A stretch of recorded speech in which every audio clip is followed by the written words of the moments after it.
I want to say this publicly, and I've said it privately. As you all know, we have a new chief of police, and I have been, many have been very critical of LAPD, things that we've witnessed in the past and things that we've seen.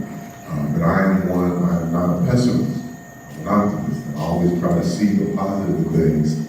So I really do want to see our new chief of police succeed. I want to see our police department do better. And as an optimist, I want to make sure that we as a community, we have space for these kinds of meetings. We can ask, put statements out there. I was just sharing with Rhonda, I've been, as CEO here at Elderserve, I sort of see myself as a champion for our clients and beyond. And I've had several of my contemporaries, those who know me, and been upset because why are we having it at 10? Why are we having it at 10? And I've had to share with friends that we never question when it happens at a certain point, certain time, because you don't think about those who aren't on your schedule. My goal is to provide space for seniors, for you. So if you need to get off work, you should have called in. That ain't my concern. My goal is for you who are pillars of this community to have a space to talk with our new chief of police, ask questions, and I'm thankful I already see notebooks and pens and paper out this series. I love it. So again, we're so thankful to have her here at Elderserve. I was able to see the press conference. I was there when they introduced her. And I really do, again, I want to continue to say this. I want to see her succeed. I want to see this police department be better. And I want us to be able to have these kinds of meetings with an accessible chief of police. Because sometimes that hasn't been the case. I was very thankful. And then I heard she was an ordained preacher. So not only that, but she may be preaching kingdom on Sunday. I don't know. That may be the first time in history. Pastor Tim got the chief of police preaching on Sunday. I must be saved. And I'm so thankful for her. So she's going to come at this time in the way she knows, and she can stay there, you can walk around. But please feel free to ask questions, however you want to do that, Chief. But thank you for being here, and I'll turn it over to you. Good morning. Thank you, Pastor Billy, for allowing me to be here and for allowing me to be able to speak to the Elderserve community, constituents of Russell, and just community, right? Family. Thank you so much. And I'm just appreciative for the opportunity to continue to work on building effective, long-lasting, earth-shattering, shaking relationships, right? And so one of those things in doing so, you must have somebody that is accessible. And I've said that before. I want to be an available, accessible chief. And I want the community to feel that way. But also too, guess what? I need to be that way inside my department. Because if I want my officers to operate and move in a different manner, in a different way, then again, I need to model that, correct? And it has to start in order for them to be able to move outward in order to touch you and to be a part of the community in an effective manner. So I really want this to be a free-flowing, organic meeting. I see my officer back there from that. I'm glad you're here to be a part of this. And of course, I have my adjutant, Sergeant Herbert, who's at my right hand. And so things that you can take this and notes to me in order to follow up. So anytime I go out and speak anywhere in any kind of community meeting, or any kind of community setting, I want to be able to hear your concerns, but I also too, if we're able to, I want to walk away with some solutions. I tell anybody who comes into my office, you can bring your concerns, but when we walk away, I at least want to at least have a path, a direction moving towards a solution. We can always complain about something, but what do we leave in a way to actually implement and to do? And so that's the type of leader I am. It has served me well for many, many years. You already know my background, but I really want to ensure that when I hear your concerns, if we can't get to a space of a solution today, I would like to follow back up so that we're on that path to one. Everybody agrees to that? Yes. All right. But also, too, another thing that I like to put out there, we can disagree without being disagreeable. Did y'all catch what I said? Yeah. We can disagree without being disagreeable. We can disagree without being disrespectful. Disrespect doesn't get us anywhere. It doesn't build a relationship. It doesn't bring us any closer together. It just still continues to have that wall and wedge between us that sometimes you just still fight and break it down, and then we never break it down. So again, that's another thing that I say. We can disagree without being disagreeable. You can, hey, everything that I say, everything that you're not going to agree with. Y'all can say anything or not. All right? And everything that I'm not going to agree with. That comes with it. It's called being human. Period. But we don't have to fall apart over it. We can say, let's see, can we find a common ground for something?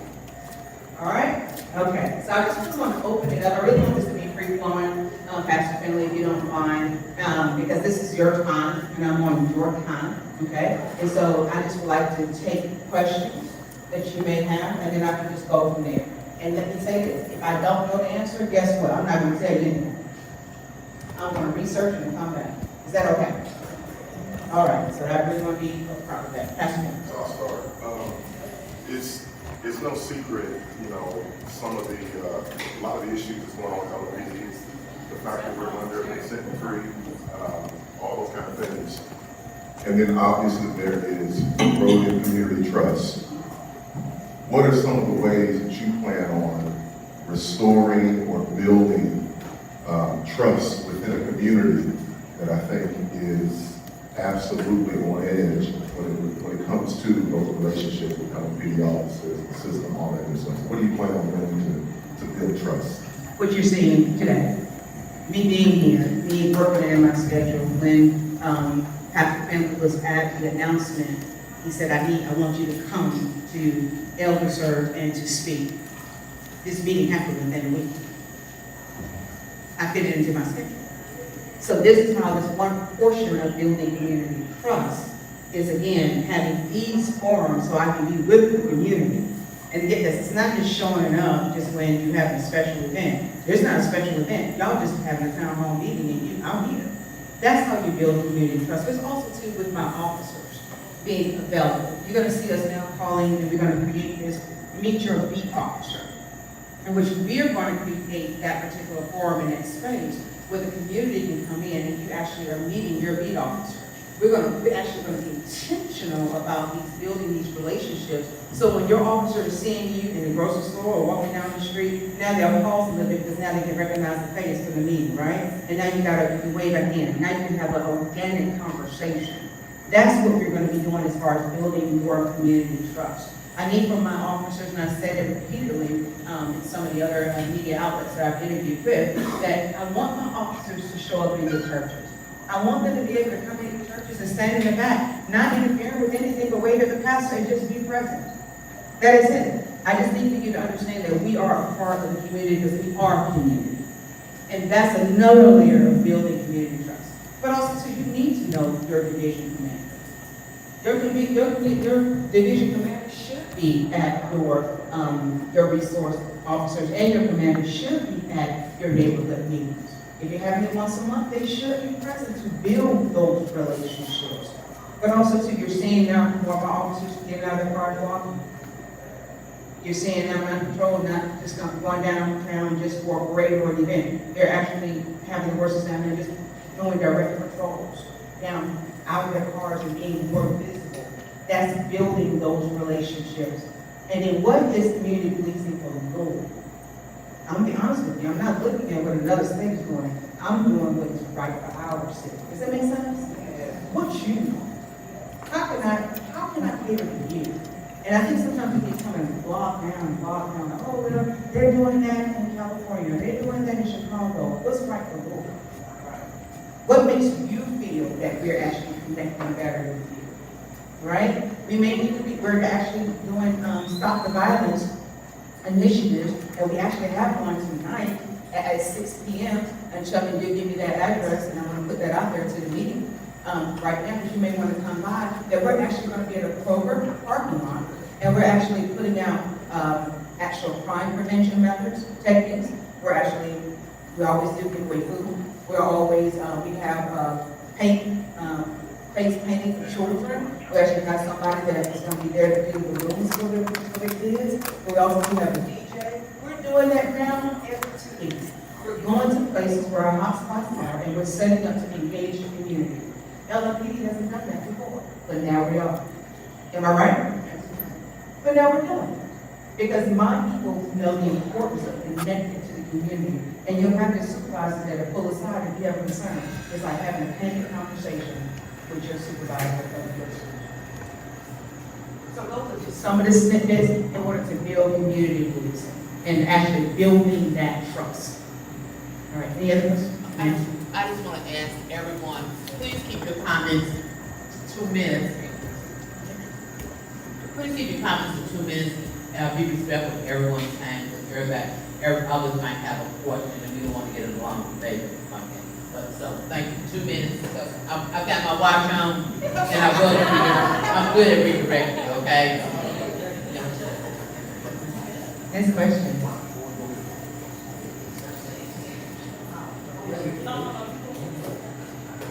Hey, my name is Tony Dales, and I've heard the mayor say that taking the guns off the street, don't take the firearm hands out the gun.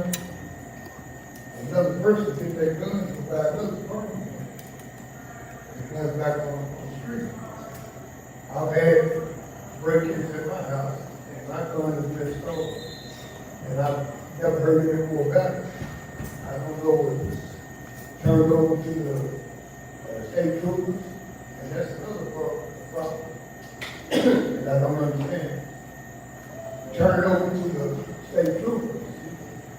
They sell it to auction it up to another person. That gun just revolves and comes right back on the street. I myself, ex-military, and I was just curious. I haven't heard anything. There's a lot of guns on the street. It can be dealt with.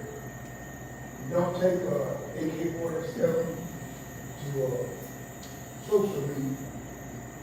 But I was just wondering what you plan on doing about that. Well, first of all, let me say I'm sorry that you were a victim of a break-in. And you need to know exactly what happened to that firearm, if you recovered it or not. So before we leave here, make sure I get your information so I can give you a response on that, so you'll know exactly. So again, with the guns that we see off the streets and so forth, that is state law. And state law dictates to us what happens with that weapon once we have recovered it and once it has finished being adjudicated through the criminal justice system. We are, again, there's nothing we can do with that as far as stopping, putting, transporting, transmitting that gun over to KSP right now. So we did take that measure of taking out the firing pin and then transferring it over to KSP for them to now do what they do with the weapons from there. That is a legislative type method in order to change with the guns. And right now, I do know that Mayor Greenberg's administration is actively seeking to try to have that amended, and so that it will not go that path. But I just want to assure you that my officers are out there recovering quite a bit of firearms off the streets in order to keep the citizens safe. And with that, and they're doing it the right way. We would say that they're doing it the right way, recovering these weapons off the street. And we are the largest agency, of course, but we are the largest agency that recovered the most weapons within the state of Kentucky. So with that, my stance on this, I just need for my guys to continue to do the great work of recovering those weapons off the street that are in the hands of those individuals that don't need them. And they should not be in possession of them. And then, again, they're going to be working on legislation in order to get that changed. I don't know, I'm speaking very candidly, I don't know if it will be changed or not, But from my position is, I just need to make sure that my guys are out there truly taking those weapons off the streets, with those individuals that are trying to inflict harm on our everyday citizens. But I will give you a response as to where your weapon that was stolen is at this time. Well, my question is, my name is Stacey Spurlin, and I live on the East End, but I want to come to this. But my question was, how can I get the diligence I have out of my mouth because toward police, because where I was assaulted on my job, all police, and when I got there, then they said because they was mentally. So how are you all going to deal with the mental people in the society, or with whether they assault somebody or not because their table was turned? You know, I'm just trying to understand that because I still get everything brushed under the rug, and that's something I've dealt with for years. You know, so now it's like, I mean, I trust, you know, honestly, I just don't trust because, like, you know, not saying under your leadership, but I'm just saying in general because when I was told that they're going to do something, nothing ever was done. Also, where I live at, I have complained about stuff where people are out my doors right now, even as I posted today, fire hazard, where people can't get out or this and that, or we have called the cops. So where I live at, when we have tried to call the police, when we saw our landlord at the time, and they said, well, you need to call the police. Okay, we call them. It still looks like we're bad, and still nothing's getting done. So my thing is for homeless people, like I said, walk in my building, I'm scared at night, the lights out there, you know, and I'm saying one thing, you know, when you're gonna come in, you know, you don't know who's gonna be. One walking with the machete, that time that shooting right there on Muhammad Ali across the fake casino, the person ran through our door. Luckily, the people didn't see him run through there, because they could have shot everybody in that building. So my concern is, what is gonna be done? Not just saying it, see action. So again, also, so I want to empower the community, and I've said this before. If you feel that you have not received quality service, you need to ask for a supervisor. I need to empower you to know that. You have a right. Y'all hear me? You have a right to ask for a supervisor. You have to roll it up. You actually have to call for a supervisor. Because I hold my supervisor's feet to the fire. Because again, that is their job. That is their job to ensure that you're getting professional and quality service rendered to you. And I think that has been a misnomer. That once you have encountered an officer, and it may be that it just could be just the language, everybody doesn't understand each other's language, and it's not received, or again, something is missing there. But if you truly believe that you're not getting quality service, or you have not been rendered professional services that you believe that you should have, you need to call for a supervisor. And that supervisor needs to respond and give you the response as to what happened or why it happened. And I think a lot of times what happens with trust factor is we're not even explaining to you why. So you may have been, again, like you said, assaulted. What happened in that scenario that we couldn't charge, or what happened through the criminal justice system that person was not found guilty in it? What happened? And you should have been explaining that. Because now you're feeling like you didn't get service. And that's an error. And sometimes we have to take ownership of that, and we have to make sure we're walking down the path as to what happened. So you're going to see us do better in this case. Because when you have a wide up, it just builds that wall, unfortunate wall. And then where you live and in your place, your landlord or the owner of that place can actually get a criminal trespass warning waiver in place for that individual. So that individual should not have access to that space. And so we'll get your information for that landlord, so they'll be empowered if they know about the visual, or y'all following me here, and the visual person is coming on private property, that is another recourse for them to have that waiver in place so that we can come in and actually charge them if they violate that with criminal trespass. Because it's private property. Does that make sense to everybody? Right. That's where we're not infringing either on someone's rights. Same. On your job, again, having that owner of that job, having that manager put that in place, if you have this person is coming in, we know this person is coming in, we can get that. So Sergeant Herbert will get you that waiver and get us in contact with that individual, and so that we can have that in place, and so that we can respond appropriately. But you have a right to call for a supervisor. And guess what? And if you have a problem, you have a complaint, you can file a complaint. Guess what? Never got other layers. You can file a complaint with us, go to the supervisor, you go to one of your divisions to file a complaint, and guess what, guys? I got OIG office. Let me put it out here. I don't have any issue with the OIG office having their role in actually dealing with oversight and actually helping the community and the citizens of Louisville understand and investigate their. Oh, I'm sorry, the Office of Inspector General. Sorry, the Office of Inspector General. You have that layer. So I'm putting it out here, those options. I don't have concern. There's no friction on my end with the OIG office, because that's another layer for you to file your complaint. Everybody tracking with me? You hear it straight out of my mouth. We'll come over here and I'll come back over. All right. Good morning, my name is George Johnson, and I'm a very concerned citizen here in Louisville. In the area where I live, I'm at 23rd and 2300 block of West Muhammad. I've been there for almost 30 years, and I've seen so many crimes go down unnecessarily where I'm hollering and screaming out for help, to rescue us. My grandson got hurt in that area, and I'm not going to have it anymore. I have come up with some ideas and suggestions that I would like to come to the city with to secure my neighborhood. I really need that done. If I could get, who can I go to get this started ASAP, down the school to start it back again? And like I said, there's a lot of crime going to jump off. I'm looking at it as I speak, and I'm not going to follow. So how do I protect my block? I can't protect everybody. I'm trying to protect where I live. Who can I go to? And I have ideas of a way to get better protection if someone would take time to let me show them how we can protect this neighborhood. There's a lot of old people in our area who need this. All right.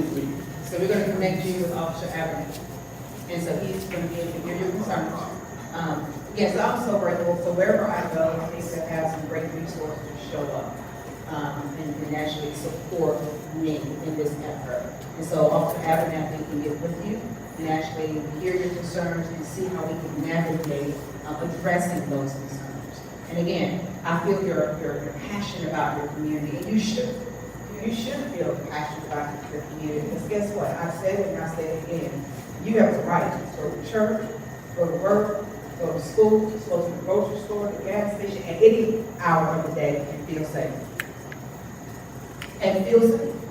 And so, yes, and I feel that, and I'm very passionate about that, because again, it's incumbent on us that we all work together in order to make that happen. So again, I'll get your contact information. I'm your division resource officer, so anything that you have, anybody has complaints about, you can all right, so he's gonna help, he's gonna assist in that space. I'm gonna get this position, then I'll come back over. Good morning, Commissioner. Yes, ma'am. I had to ask a question about the DOJ report and the deadline that you all missed. You all said that in 60 days you have a report out, and if you don't think people are still on the report that were part of those incidents mentioned in the DOJ report, what disciplinary actions were going to be taken. And I want to know for the community and for education, when is that report coming out? Why is it late? And when can we expect to see that?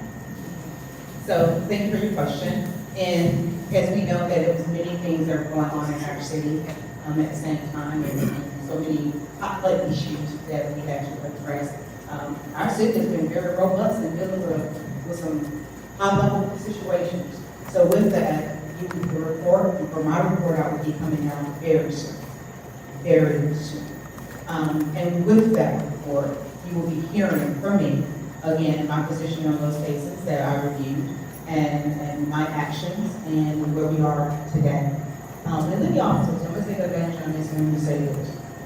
Again, like I said before, you're not gonna always agree with everything that I say, and I do. But at the end of the day, I'm looking forward for us as a community and the citizens of Louisville to continue to move forward and learn from what has happened from the past. And learn. And so that we will be in a position that we are not subject to repeat. And when we understand that, I think we're in a space where healing can continue, relationships can begin to rebuild and to repair, and for everyone to understand that we're right here, right now. And I'm very open with that. Because again, I want you to have one of the best police departments that this nation can offer. And again, when we make a misstep, I will address it. And but also too, when we're doing it right, I need you all to celebrate. Because at the end of the day, we need good, quality officers, not just anybody that just looking for a job. All right? I'm gonna get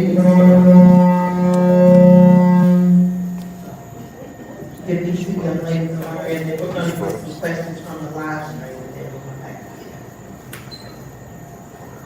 Yeah.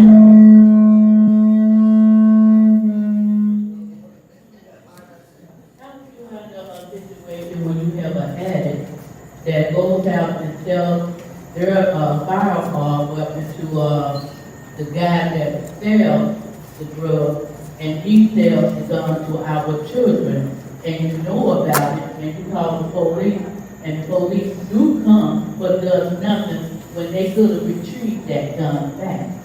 How do you handle that kind of situation? Again, that's gonna be that follow-up with the supervisor, because to be honest with you, I just don't know the gist. Maybe they did not have all of the information, or maybe it was the wrong officer that responded, and just that wasn't their wheelhouse to properly investigate on that level, because you're dealing with narcotics, and that can go to another one of our special units to deal with that. So again, if you can give me that specific address and where that is happening, I'm gonna have a fresh eye look into it. It's just me, just kind of just me out there. But again, I don't want, let me say this. I know at one point, there was a drawback on dealing with homes that were selling narcotics. Y'all understand that was. But again, guess what? That's a quality of life issue. Because you may not be living next to a home that sells narcotics. You may be living on somewhere else. But that person who is, that's a problem for them. And we want to address those issues. We want to do it the right way. We want to do it where we are not infringing on anybody's rights, and that we are investigating it properly.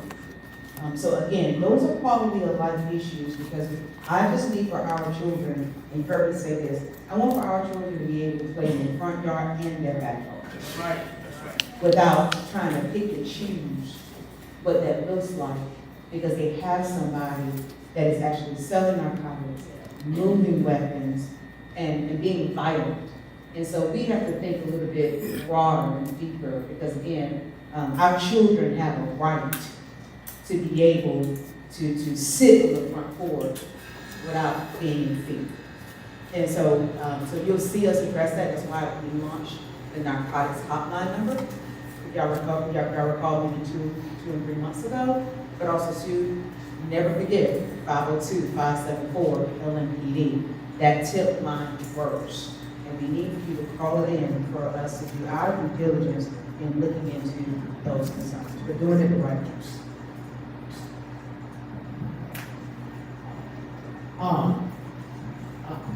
I am more concerned with my grandchildren than I am myself, because I've been married a long time. I'm hoping to bring I can stay a little longer.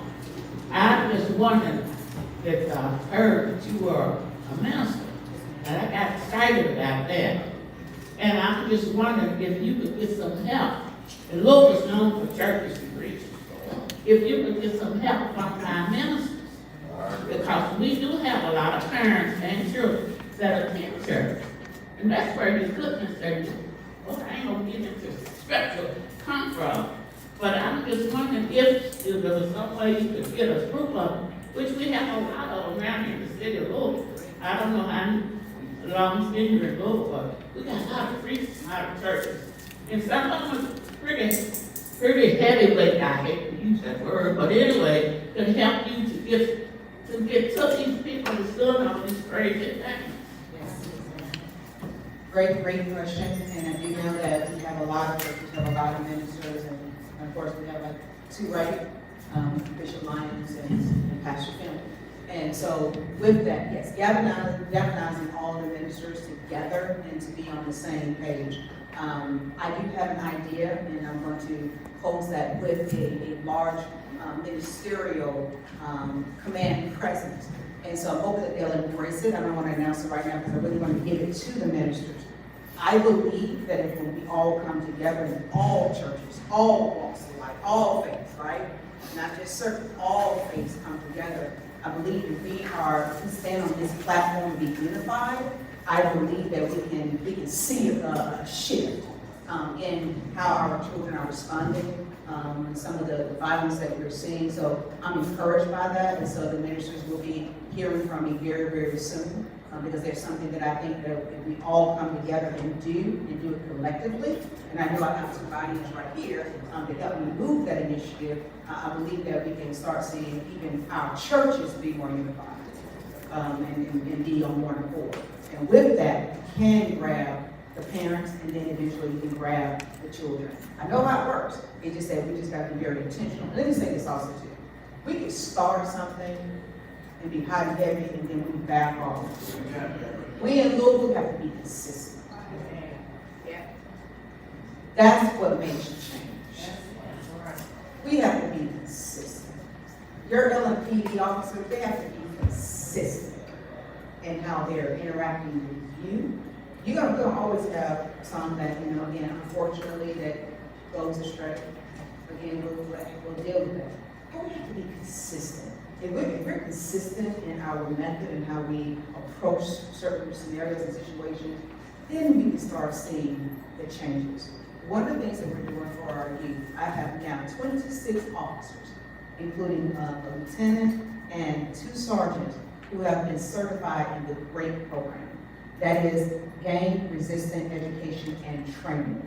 So now they're going to be going inside of JCTS at got a bigger number now, and teaching that program to our young folks between ages 8 and 14. As you know, that's that critical age where they're trying to figure out who they are, what they want to do, and then they're more influenced to go astray than not if we don't get ahead of it. And so now the officers will be actually teaching that program to help save some of our youth from choosing a path that is destructive. So LMPD, again, that's make that investment, ask the mayor to fund it, and did. So now I've got sergeants and lieutenants that already got certified. LMPD's never done it. So that's the shift that you're seeing. That's the change, because we know that our children are one of our greatest assets. And so we want to take advantage of that and go inside our schools. So we're hoping that we're able to start teaching that program as early as August 28th. We have a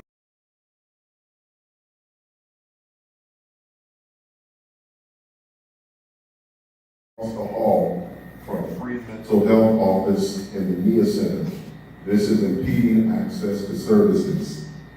Some need but are afraid to come. So while the police officer, I guess, stationed across the hall for mental health, what to be done. And so again, we're also we're hurting for space as far as LMPD, and that is a space that was afforded to us to be in at this time.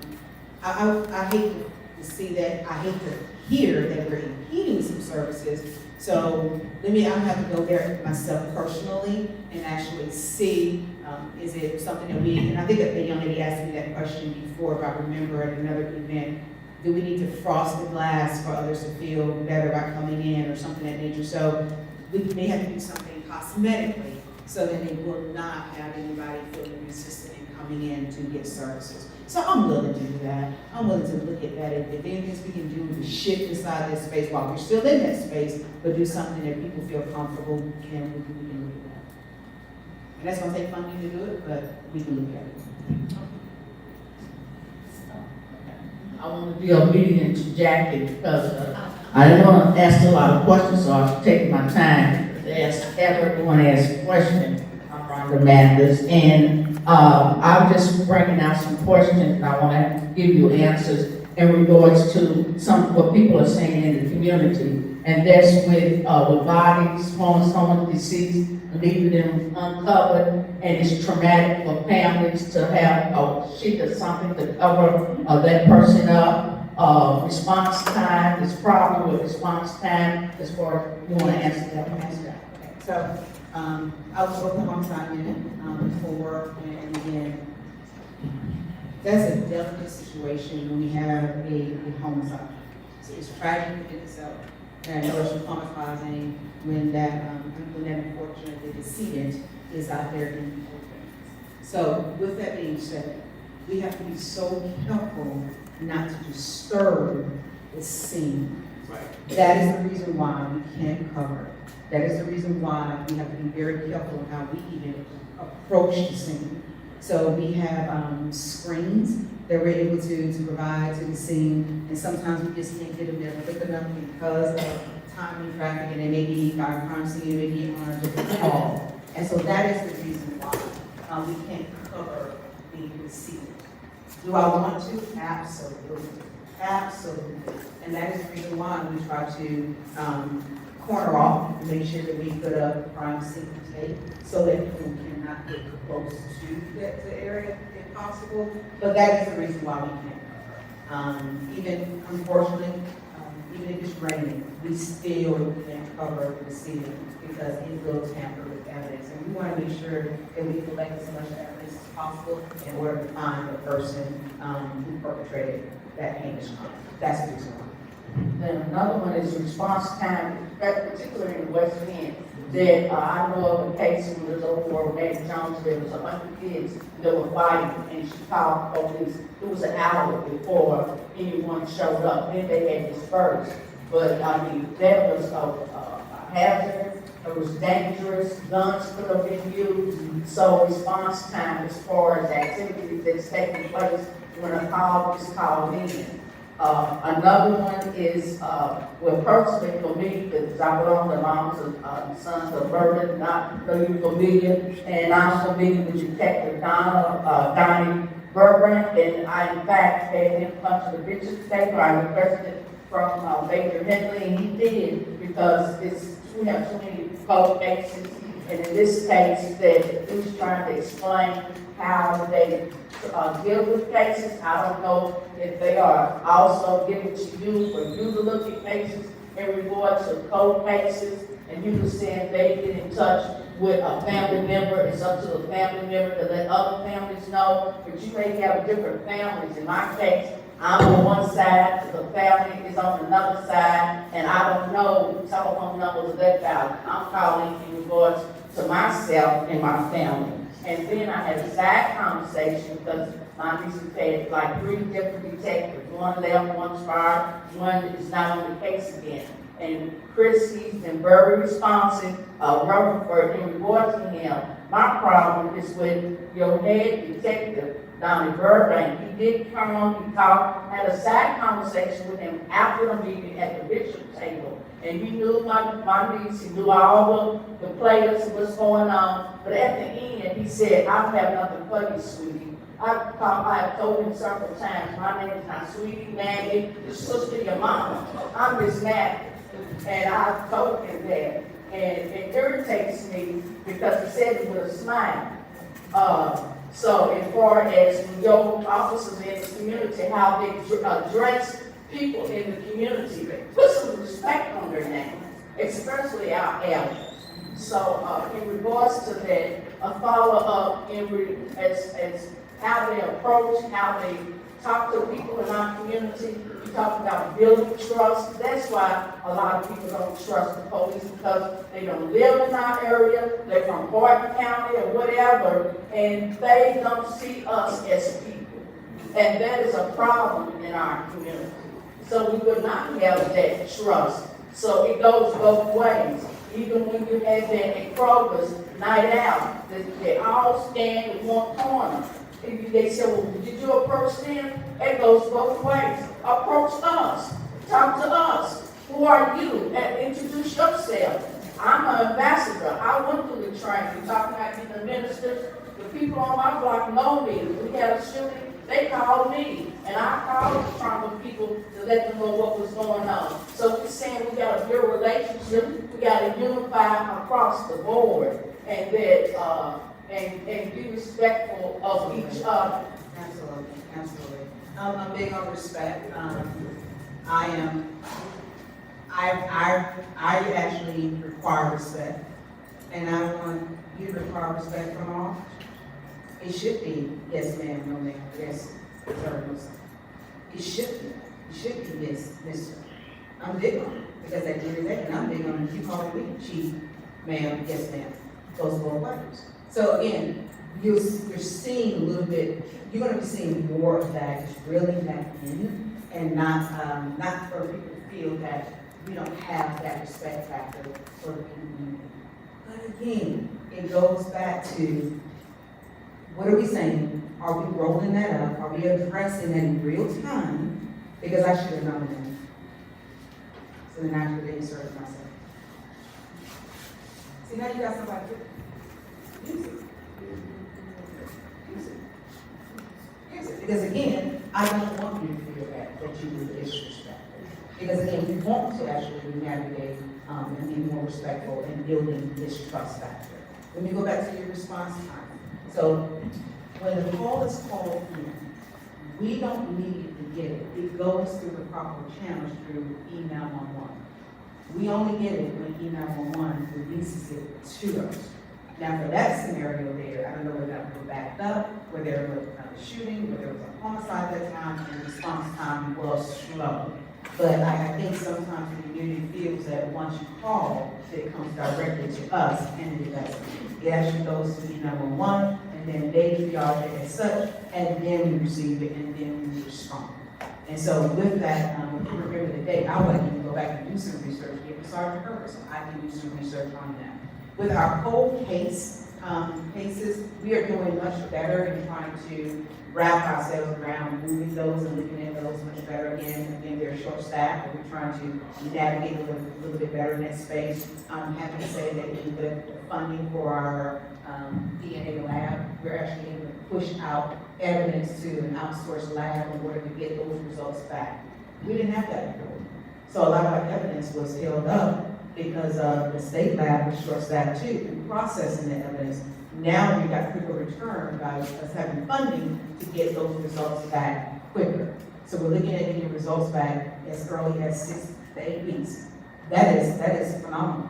And response time for us to continue on that path of finding who was the killer in a particular scenario for us. We also do have the funding now to actually can't post just yet, but we're going to be adding 2 more additional people to our homicide unit to actually give callbacks to families. The mayor heard that. He heard your concerns. He heard the concerns from others about getting that information back as to where their cases are for their loved ones. And I didn't get that call back, but also too, it's a little bit delicate situation. We'll work on that protocol. It's a delicate situation because you may be the lead for the family today, and then the immediate executor of that person may shift it, and now they're the lead. So we got to work that out as far as how much information you're getting. Does it go to this person or that person? So we're going to work on that protocol because that can be the case as well. Sometimes families are blended and then they separate because the death has taken place. Are y'all with me on that? And so we want to be respectful too as to what information we're giving, and can we give it to you when it's supposed to go over? If that makes sense. Again, we're not into the, we don't get into the nitty-gritty on the executive and can all get safe, and we don't know if that changes from time to time. So that is something that we'll work on and see how we can kind of shore up that protocol to make sure you're getting the information you need, but if it's somebody else over here, who's that person, and make sure that we're not giving you information that is against their will. I'm gonna be brief. Congratulations on your new appointment, Chief. Thank you, ma'am. And anything that the National Action Network and many other civil rights groups, I would encourage you to reach out to the various different civil rights groups like MAN, NAACP, or Kentucky Alliance Against Racism and Political Repression. A lot of times, complaints come down, they come to us regarding police abuse, and situations of that nature. And we want to work with you on that, as opposed to, as you were saying earlier, getting upset and being disrespectful to the police and vice versa and so forth and so on. If we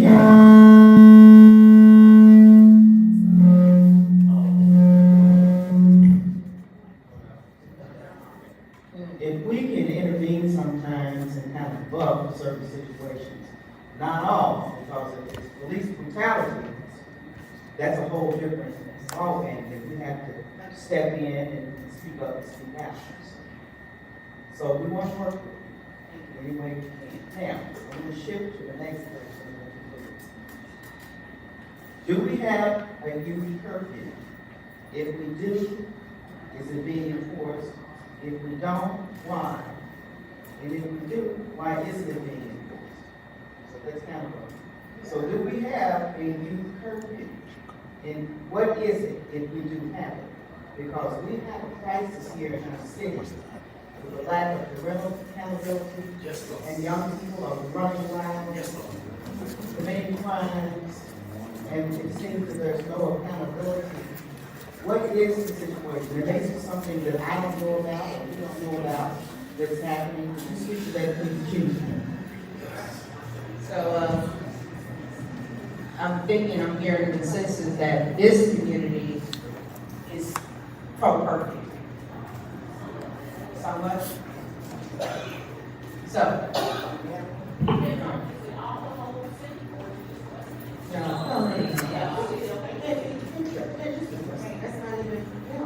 That's not even logical. And it wasn't fair, right? And so, if it's the whole city, of course, it would have to be, because it would be for us, the whole city, then it's one of those things that I know that at one point there was a curfew. And my understanding is, but It's still on the books. it's still on the books. Now, has it been enforced, and is it active at this point? No. Now, let me be honest with you right here. If I was to suggest that, some people would be allowed.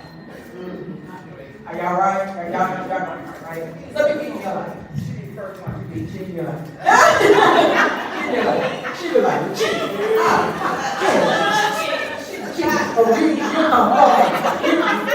you come forward. So, and I know this, right? It is a bit, it be a lot, but I get that microphone at council, so we didn't curfew. Yeah. Right? Amen. But if we all stay there, the microphone. That's right. That's right. Yeah. And say, this is a concern. Because we're trying not only to address that it's crime in the area, but guess what, layer on top of that, we're trying to save somebody's child. And so with that, it's a layer of approach. With that, what's the stipulation? If you're with a parent, then they're okay. If they're going to a job, they're okay. If they're functioning at a school event and it's verified, they're okay. And that curfew has an extension to it, right? We can work that out. But again, I need you all to help me. And not for me to be the lame duck out there and get towed up, right? Because I know the benefit of having a curfew for our young people, and that it is across the city, not the West End thing, not the East Side, none of that, it's just low. But guess what? If we have somebody that is in violation of the curfew, where do we take that child? Because at one point we had a facility, right? But we don't. Are you all open to us charging the parent? See,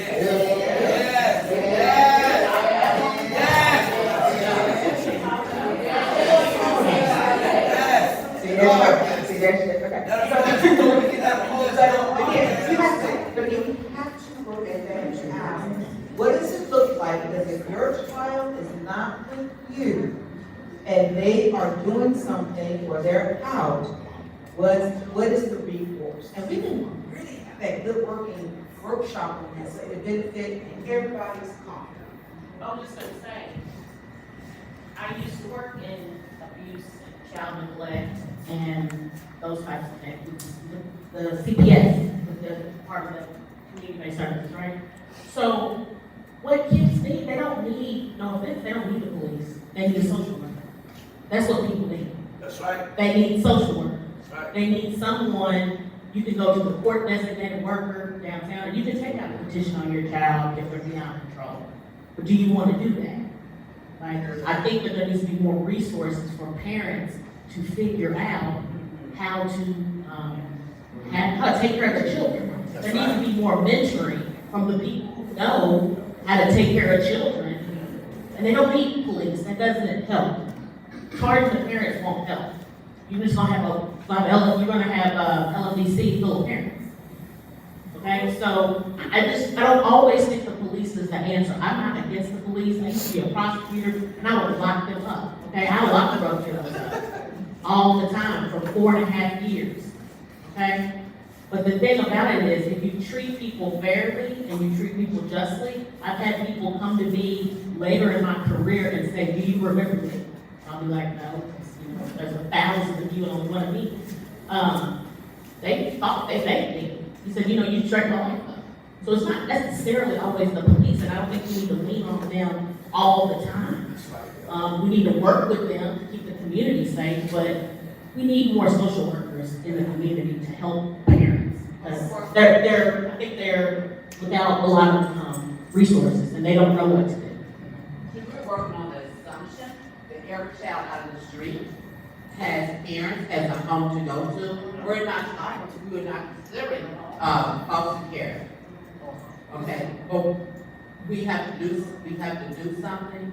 I am totally against a curfew for the simple reason we always want to blame the parent when something happens in the community, and that's the easy way. But we're not taking responsibility as a society, as a community, in what's going on. Some parents are not home because they're working 2 or 3 jobs. Minimum wage has not been raised since 2009, if I'm not mistaken. Who can make it off $7.25 an hour? We have houses in Russell for $175,000. Who in Russell can afford that? Okay, so we have to look at it as a society problem, not as a parent problem, not doing their job. Okay, now I got y'all.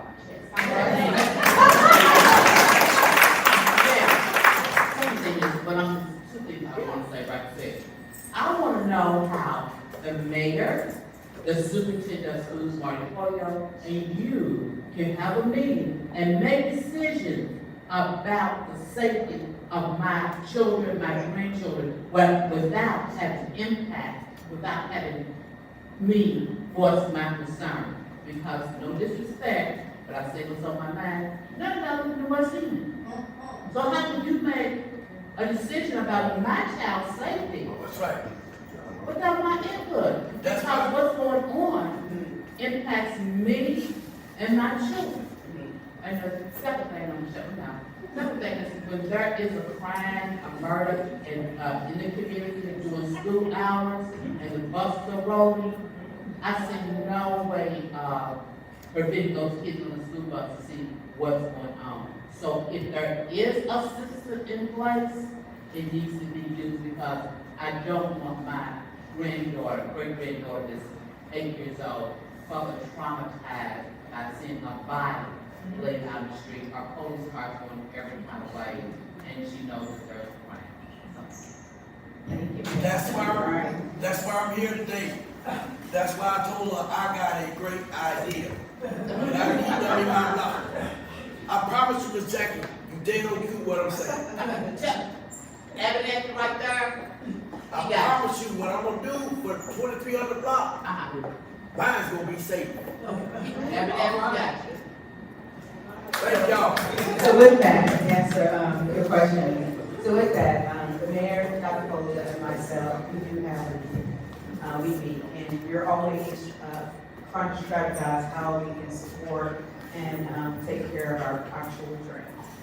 And so forth, we're actively and aggressively, so you do know that they're building their own public safety, force and liaisons and so forth within JCPS. And however we can support those individuals, I'm willing to do that, and we are doing that. But also too, with our GPI initiative, that is our gun violence initiative, and interrupting those group-involved individuals. We do have liaisons for JCPS that is working actively to address some of our young people, but also too, I'm very encouraged, that JCPS has actually onboarded more counselors in school, right? So that where they help our children have that, conversations when they're in distress. But also too, it's another layer to that, and I brought it up to JCPS. Sometimes you're showing students why they're trying. And what are they doing when they're not in school? It's the same thing as we flipping around and being perfect at the same time. So again, it's that layered approach to making sure that we're engaging our youth in a manner that is just not abrasive, where it's just like the police is here or whatever, but actually building those relationships. And I believe that you'll see that great program. You'll see us when we're integrating into the schools and actually teaching them that program and gaining resistance. I think you'll see a little bit better relationship, but we're always letting JCPS be the lead as how we're doing. I'm hearing the word parent or caregiver in the circle that you talk about. Did you all, let me ask you a question, is there an active PTA association in JCPS? Yes. Everything is built on 8 to 4:30. Okay. My daughter, who works from 6:30 to 6:30, how would she be able to attend a PTA meeting? See, everything is built on our conveniences, of non-profit, we work their conveniences. So what I'm saying is, and I'm trying to get my point across in a very professional manner. Okay. Nobody can make decisions about my community or my children, my family, without input from us. And everybody's making decisions about our children, saying, if you are not living in this community, if you don't come down to visit this community, and know this is a pressure, how in the heck can you make a safety plan? Well, I don't care. So again, I have to roll your concern to Dr. Foley. And I have to roll it to him to see exactly, again, what this administration plans to do to hear more from you. And it may just have Dr. Foley actually come, and I'll offer it to him, again, hey, I'll come with him. Have a forum like this at 6:30 or 7 o'clock. So he can hear your concerns directly coming from you, because I'm now really just hearing there's a disconnect. You just don't have any information. The decisions, you see a safety plan, but you don't know how to handle the safety. Right. Okay. So again, I'm gonna take that back to him in order for him to understand that I heard your concerns. And hopefully they can navigate and shift that into play, but now you can hear it directly. I hear you. And then also too, on the homicides, about the bus route, Sergeant Herbert can write that down for me. We'll make sure that there is a protocol. It is happening at school hours in schools about being successful about the buses. It may disrupt the parents a little bit, but again, that's called that notification, right? That we get it out to you and say, hey, we're gonna reroute just slightly because we have an incident right here. LMP is in the mindset right now. We want to less traumatized. I get it. And sometimes just hearing that you're saying, the school bus, school hours. They may see the police cars, but at least we can, divert the bus slightly off the path, but still not impact students getting rooms, right? Not impact them getting home at their regular time, but get ahead of it. And we can work with that, with the public safety officials at JCPS and coordinate that a little bit better. Just like we reroute park. You reroute the bus, the stuff is, yeah, we can do that. Chief, I am former state. Y'all know I don't need this. I'm former state representative at the Scott and a proud Parkland resident. And I have to ask you, and I know that really as a black woman, it's not your job, but I ask you anyway, how are you working or how will you work to directly address racism within LMPD? Because some of what you're hearing and some of what you hear out of the community is really about racism. It's about the way that police officers treat the community, but also the way that communities are policed. Because to Ms. Dumon's point about curfew, the reality with LMPD is some areas do get enforcement more than others. And as a state rep, I've seen it because my district stretched all the way out to the east end, and I have white folks who are like, oh, we didn't have a curfew. But then black folks had to have a curfew. So how are you going to address racism within the department? One of the things that we're actively doing, first of all, when the seats is dead up, address it immediately and not gloss over it, right? One of the other things that we have done with it was called Reconciliation Initiative, and it came from the John Jay Institute, and that we had been the name changed to Truth and Transformation. So we had them to come in, they were part of the initiative with all the GPI and all that is that fed into one another. And they came in and again taught procedure of justice to everybody within the chief, staff, everybody.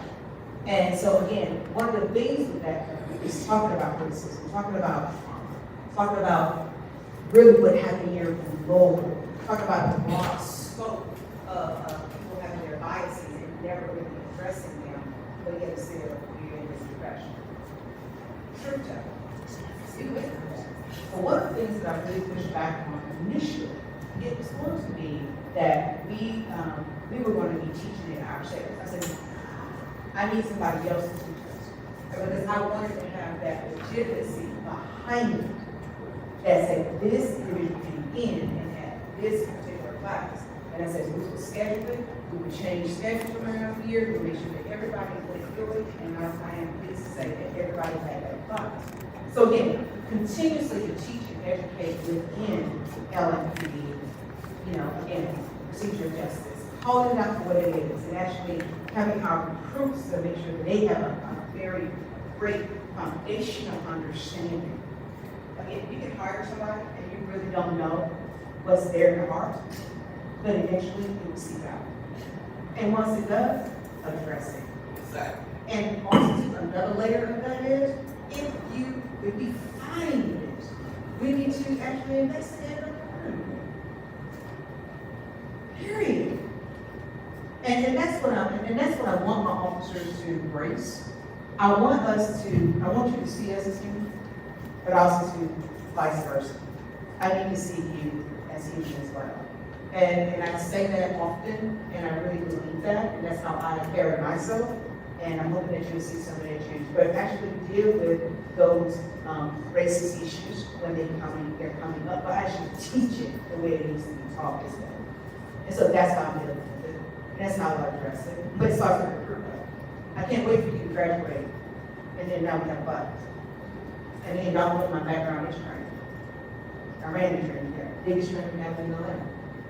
I ran it. You cannot start as sergeant and say, now, I want you to have implicit bias training. It doesn't work. I need for it to be a recruit when they come in. One of the things that I also said, and you probably saw in one of the encourager on that, actually, and then some others. Every group class, when they first start to make, I come in and I read that class and make it do so. And I have I look at my speaker, and I say, one thing that I'm not, and this is what LMPD is not.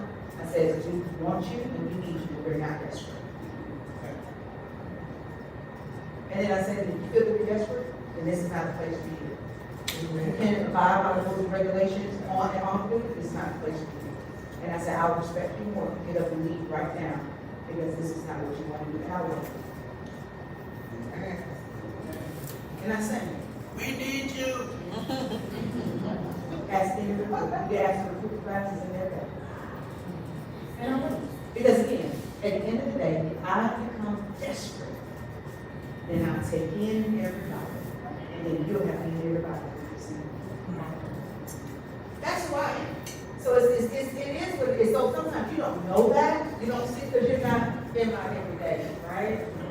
You're not in my everyday. But I tell them that because again, I can have 35 people sitting in the seat. But before I get up, I know that's more than I need to hurt.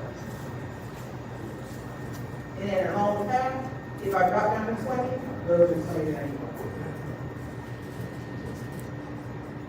So again, we are short staffed. But if I have to go out and answer a call, I'll show up. Radio, hold me out. I don't know where I am, radio, but hold me out over here. Right? Because it matters. It matters. So that's how I always have racism and deal with it. But we have to have continuous, consistent classes. All right? That's what it is. And then I can bring you in. Oh, all right. We got two more questions, and then we might have to take some down, because I know we've got other appointments. Hello, my name is Rosalind. I'm with Louisville Urban Policy Team. And this question is, it comes from a place where I know that good officers exist, because I was raised on one. My father was a police officer for 25 years in this city before he died in 2004. So I know good officers exist. But the reality is bad officers are out there. And I applaud all the work that you're doing to build back trust in the community and heal the trauma in the community. But all that work could be eroded in one day by a bad officer. So how are you going to evaluate officers who just are not committed to healing and community, building back community trust? How are you going to evaluate these officers and fire them? That's right. So one of the things, when you speak to that one day, all that can be eroded, I'm hoping I can come against that. Because if I'm out here beating the pavement, you see the majority of officers doing it the right way, you see the change in the LMP, I'm hoping that you won't allow one officer to just shatter everything, and then you're back to square one. That's why I want to come against. Because at the end of the day, it would never, because I'll always have a one. And then it brings right on back, always back to square one. And then I just keep struggling to actually bring on good folks that need to be. Because at the end of the day, you all are one of our biggest recruiters. Like I told the media, you all are the biggest recruiters for us. If you want people on board that looks like you have police in your community, I need to know that. So I'm hoping that one incident, as you know, being raised by an officer, I'm hoping that one incident just does not shatter us, but you can see that you have a chief that is willing to address it, and address it appropriately with due process and with clear communication. That's the key. Because again, you have to deal with rapport too. It takes time. It takes time to do it. You don't know people ask that. But again, it takes time for you to allow it. You know what, I'm gonna allow you to pay. And then you see the progress is being made. Because if I have that one, I would never get onto the other side right now we have community relationships and now we're unified. Because there always be that one incident that just shatters us. You have family members, you build and you talk to them, and next thing you know, they come to the family reunion and they're all hell breaks. Macaroni and cheese all over the city. But you don't break up being family. We can't break up being local. I just have to address those issues and address it effectively for the good of all of us. That's right. So now hopefully of one incident, because guess what? God will be, that one incident will be today, and you be like, I didn't hear nothing I said today, and now you don't. That's the truth. That's the truth that I live in. That's the reality. Because again, people make decisions that are not always right. But I'm hoping that you give us an opportunity for me to just address those appropriately for the good of this community. because I'm gonna hope we're gonna have that one. And that's just true, guys, we are. And I just need for you all to say, hey, you know what, I'm gonna give you the opportunity to fix some stuff, and it's gonna take time. This is not a microwave building process. I can't put it in I can't put it on for 3 seconds. I can't put it on for 30 seconds and it works. Sir? I got questions. My name is Emmanuel, how you doing? So, I've been watching about 5 video press conferences. From the phone, from the TV, I see you a lot since you've been on board. So it seems like you keeping it real. Seems like she's been keeping it real. I'll be honest, she's been keeping it real, so I need you to keep it real with me. Okay. Okay? Alright. So, do you think it's okay that every morning I wake up, I go to work every day, right? But every morning I wake up, I see crackheads outside my house. 6 o'clock in the morning, drug head. Whole block. Can do whatever they want to without a police officer in sight. You know, I sat in my window probably 5 times out of the 7 days out of the week, just to watch to see how many officers drive past and see who patrols the neighborhood. Are we out of officers? Do we not have enough?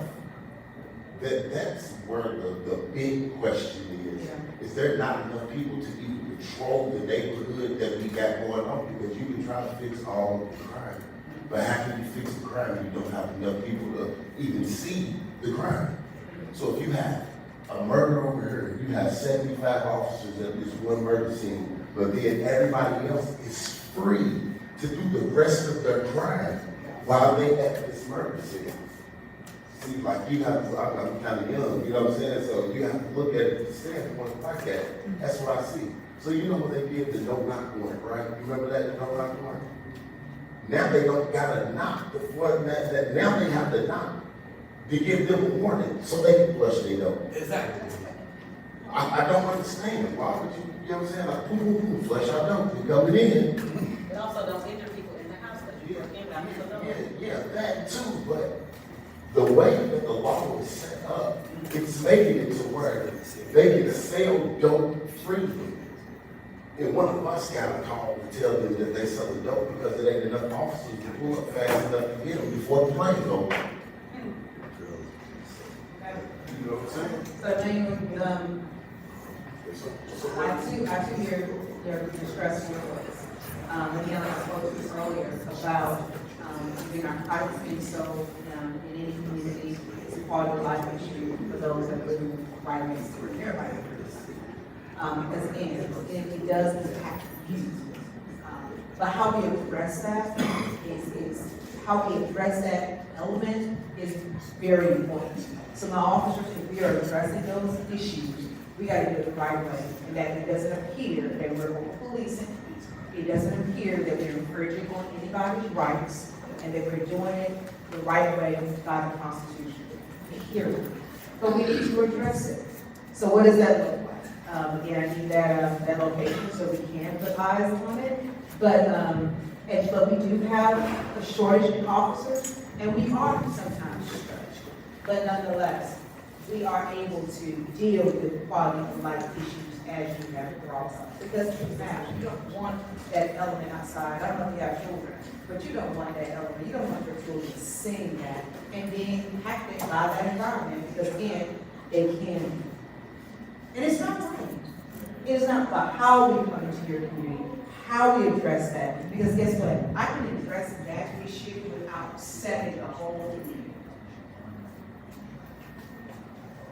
That's the right way to do it. I can address that without disrupting and traumatizing a whole community, but I need to address that issue. And we can do that. And sometimes, again, having the division major, be aware of that situation so that we can put the right individuals on top of those who address it. So I have your information, so we're able to. Can we give our new police chief a hand? And I appreciate whether you agree with every answer or disagree with every answer. It's a great thing that she came here to answer questions. Don't let the this community needs today stop you from reaching out, connecting, and asking those questions. So again, we thank you for being here. Thank you all for attending. And please, I've got to put this plug in. You are sitting in a facility that is absolutely needed in this community. The way that we survive is through community help. So if you can, get on the website, check us out, see what we're doing, www.elderserve.org. Come by and see some of the many programs that are happening every single day. We can sit here for the rest of the day if there's other programs, and then those things will come and get mad at you, because they're serious about bingo. So, I don't want no problems messing with bingo. But please make sure that you do that. And good to see Bishop Lyons. And let me say this, Chief of Police, I've been saying this for years. I used to cut his grass when I was a teenager in Newburgh. I was 14. Yeah, big old yard, and he only gave me $5. You already know. And I hope that's right. You owe me hundreds, because I'm there. So, and I want to thank Ms. Jackie for always just being available to do what she does. The entire staff of Elderserve, just thank you all so much. Yes, okay. Two things. Yes, ma'am. Watch Tim sort of shake his head. We are not just seniors Okay. or elders. Right. We are second seniors. We have a radio show. Yes. It is my time now because it is our time as seniors, okay? Again, we're second seniors. It's on Thursday at 11:30 at WWLB. Yes. Yeah, so please tune in because we have some very interesting topics. And Tim and I are really good together. So, Yes. Well, it's a good place to end right there. So, thank you all so much. Thank you, Chief of Police. You'll be around. So, God bless you all. Be safe.